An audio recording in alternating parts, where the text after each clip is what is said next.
Shalom keluarga damai yang mengasihi Tuhan.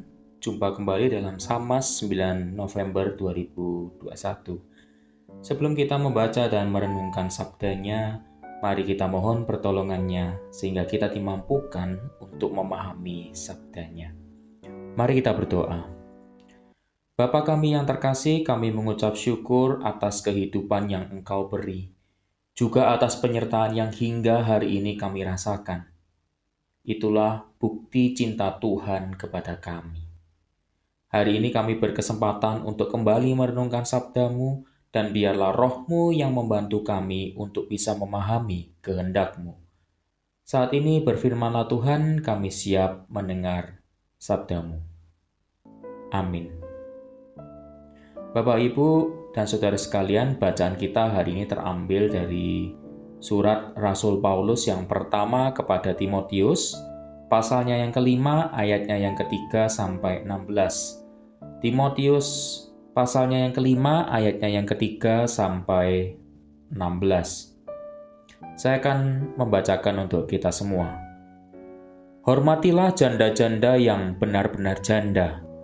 Tetapi jikalau seorang janda mempunyai anak atau cucu, hendaknya mereka itu pertama-tama belajar berbakti kepada kaum keluarganya sendiri dan membalas budi orang tua dan nenek mereka. Karena itulah yang berkenan kepada Allah. Sedangkan seorang janda yang benar-benar janda, yang ditinggalkan seorang diri, menaruh harapannya kepada Allah dan bertekun dalam permohonan dan doa siang malam. Tetapi seorang janda yang hidup mewah dan berlebih-lebihan, ia sudah mati selagi hidup. Peringatkanlah hal-hal ini juga kepada janda-janda itu agar mereka hidup dengan tidak bercela. Tetapi jika ada seorang yang tidak memeliharakan sanak saudaranya, apalagi seisi rumahnya, orang itu murtad dan lebih buruk dari orang yang tidak beriman. Yang didaftarkan sebagai janda hanyalah mereka yang tidak kurang dari 60 tahun, yang hanya satu kali bersuami, dan yang terbukti telah melakukan pekerjaan yang baik, seperti mengasuh anak, memberi tumpangan, membasuh kaki saudara-saudara seiman, menolong orang yang hidup dalam kesesakan. Pendeknya, mereka yang telah menggunakan segala kesempatan untuk berbuat baik. Tolaklah pendaftaran janda-janda yang lebih muda, karena apabila mereka sekali digairahkan oleh kebirahian yang menceraikan mereka dari Kristus, mereka itu ingin kawin. Dan dengan memungkiri kesetiaan mereka yang semula kepadanya, mereka mendatangkan hukuman atas dirinya. Lagi pula dengan keluar masuk rumah orang, mereka membiasakan diri bermalas-malas, dan bukan hanya bermalas-malas saja, tapi juga meleter dan mencampuri orang lain dan mengatakan hal-hal yang tidak pantas. Karena itu aku mau supaya janda-janda yang muda kawin lagi, beroleh anak, memimpin rumah tangganya, dan jangan memberi alasan kepada lawan untuk memburuk-burukkan nama kita. Karena beberapa janda telah tersesat mengikut iblis. Jika seorang laki-laki atau perempuan yang percaya mempunyai anggota keluarga yang janda, hendaklah ia membantu mereka sehingga mereka jangan menjadi beban bagi jemaat. Dengan demikian, jemaat dapat membantu mereka yang benar-benar janda. Demikianlah pembacaan firman Tuhan. Berbahagialah setiap kita yang membaca, merenungkan firman itu siang malam, dan terlebih lagi bagi kita yang menjadi pelaku firman-Nya. Bapak Ibu sekalian, beberapa tahun silam publik dikejutkan dengan kehadiran seorang pendeta viral dengan tampilan sangar dengan tato di sekujur tubuhnya. Tentu Bapak Ibu dan saya mungkin tidak pernah membayangkan sebelumnya ada seorang pendeta tampil penuh dengan tato, berambut gondrong, dan bersepatu boot. Tentu penggambaran ini sangat berbeda dengan kebanyakan pendeta yang tampil rapi dan bersahaja. Bapak Ibu dan saudara sekalian, hari ini saya tidak ingin mengajak Bapak Ibu dan saudara untuk berfokus pada penampilan pendeta ini, melainkan pada pelayanan yang dilakukannya. Pendeta Agus mendirikan Yayasan Hati Bagi Bangsa di kawasan Indah Tanggul, Kota Semarang.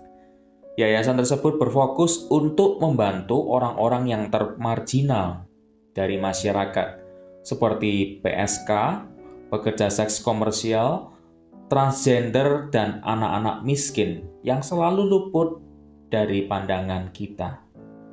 Dari pelayanannya banyak orang terbantu, terdukung hidupnya, anak-anak yang putus sekolah kembali bersekolah, orang-orang yang putus asa kembali memiliki harapan.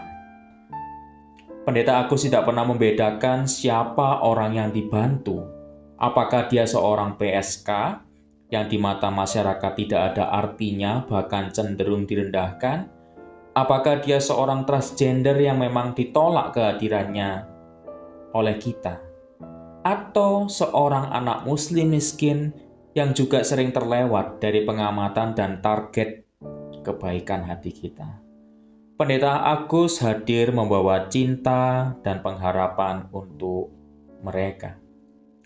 Bapak Ibu yang dikasihi Kristus, Pendeta Agus merupakan figur yang tepat untuk menggambarkan semangat pelayanan kemanusiaan yang dilakukan oleh Paulus.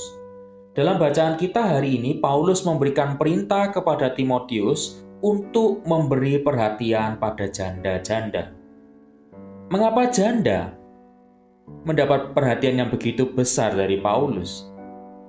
Tidak lain karena kehidupan seorang perempuan yang menyandang status janda pada masyarakat kala itu sangat memprihatinkan. Perempuan dalam tradisi kala itu dianggap warga kelas 2. Dan perempuan dewasa hidupnya bergantung pada laki-laki atau suami yang bisa menjamin kehidupannya. Ketika mereka tidak lagi bersuami, maka tidak ada lagi orang yang bisa memberikan jaminan bagi kehidupan mereka, sehingga kehidupan mereka tetap berjalan baik.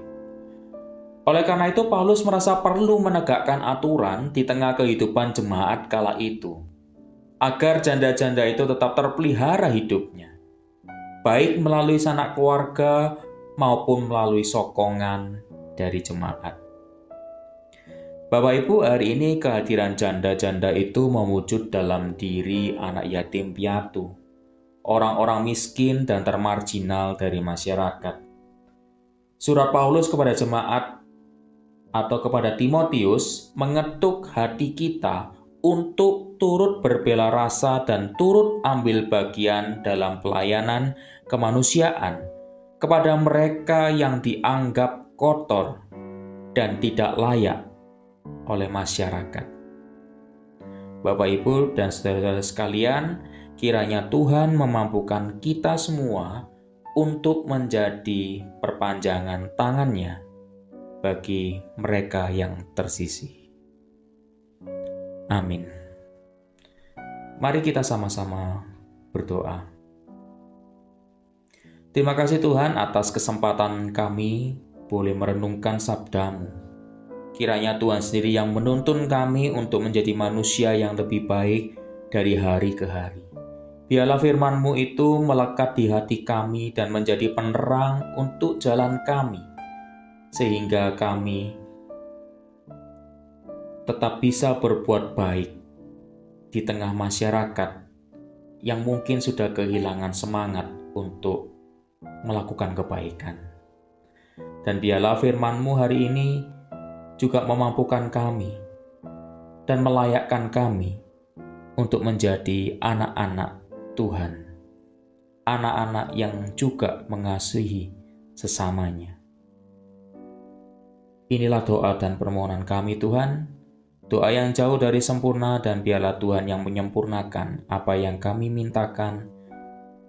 Dan jikalau sungguh berkenan di hadapan-Mu, biarlah Tuhan yang mengabulkan apa yang kami mintakan. Di dalam nama Tuhan Yesus Kristus, Tuhan dan Juru Selamat kami telah berdoa. Amin. Sekian Samas kita pada hari ini, Bapak Ibu sekalian. Tuhan Yesus memberkati keluarga damai. Amin.